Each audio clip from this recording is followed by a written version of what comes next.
au sein de la plateforme dénommée G7, le MSL, l'ARC, le PDC, ACO, l'UNAFEC, l'UNADEF, l'ADP, MSDB. Au regard de la situation politique qui prévaut dans le pays, situation caractérisée par la montée des tensions politiques due notamment à l'accumulation des retards dans l'organisation des élections, aux tergiversations sans cesse répétées qui entachent ce processus et qui indiquent qu'il y a dans le chef du pouvoir une absence de volonté d'organiser les élections dans les délais constitutionnels. Rendons publique la déclaration suivante. 1.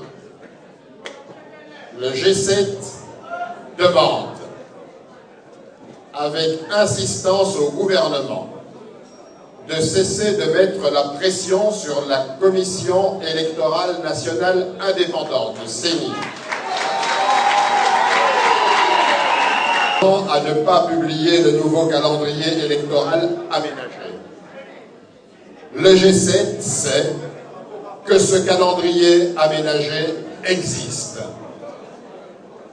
La CENI doit donc s'assumer en toute indépendance pour le rendre public toute affaire cessante et en faire ainsi une boussole éclairant les pas des Congolais vers l'alternance politique apaisée qui doit intervenir en décembre 2016.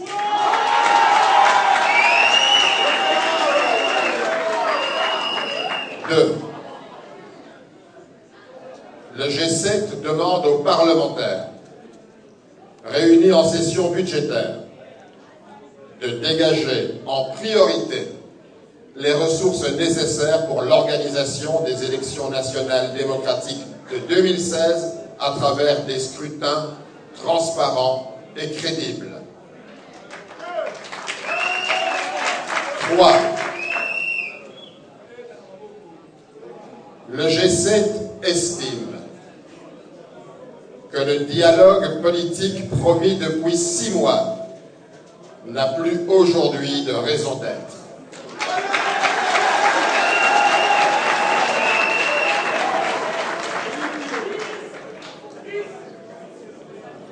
Le dialogue politique promis depuis 6 mois n'a plus aujourd'hui de raison d'être car il ne servirait qu'à retarder inutilement par de petits arrangements les aspirations légitimes du peuple congolais à l'alternance prévue en 2016.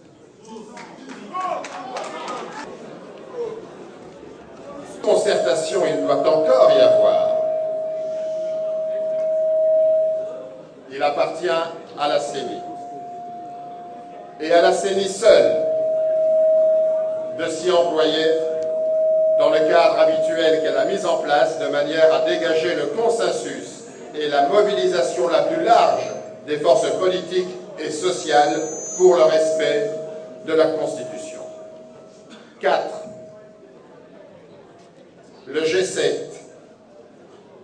plateforme désormais organisée, se positionne clairement comme une force de l'opposition.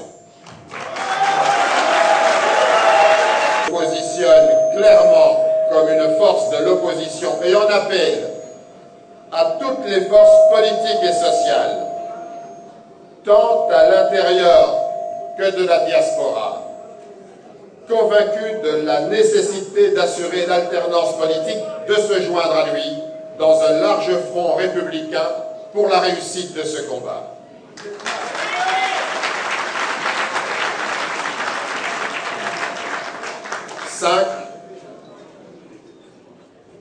Le G7 remercie la population pour son soutien et sa confiance. Appel à la vigilance afin de dénoncer les manœuvres tendant à lui confisquer son droit le plus légitime de choisir en 2016 ses nouveaux dirigeants. Fait à Kinshasa le 10 octobre 2015. ADP MSDD. Merci. Et sénateurs, mesdames et messieurs les membres des directions politiques des partis du G7 et autorités morales des partis du G7 et au mien propre, je voudrais vous exprimer nos remerciements les plus sincères pour votre présence nombreuse à cette cérémonie officielle de signature de l'acte constitutif de notre plateforme politique. Le G7 vient de naître ses motivations, ses objectifs, ses principes d'organisation et de fonctionnement, ainsi que ses organes, sont désormais connus. Cette naissance traduit sans aucun doute la détermination de tous ses membres de poursuivre dans le cadre d'une dynamique collective forte et bien structurée leur combat citoyen ainsi que les normes élémentaires, parties signataires de cet acte constitutif. Leurs encouragements le 14 septembre. Nous sommes conscients du pays où les nuages assombrissent l'horizon. Au respect de leurs droits fondamentaux, à l'appartenance politique et à la paix, mais aussi nous ne ménagerons aucun effort pour renforcer l'unité de tous ceux qui méritent, qui mènent le même noble combat que nous, sans complaisance ni compromission au sein de l'opposition. Sans tarder, pour atteindre les processus électoraux et du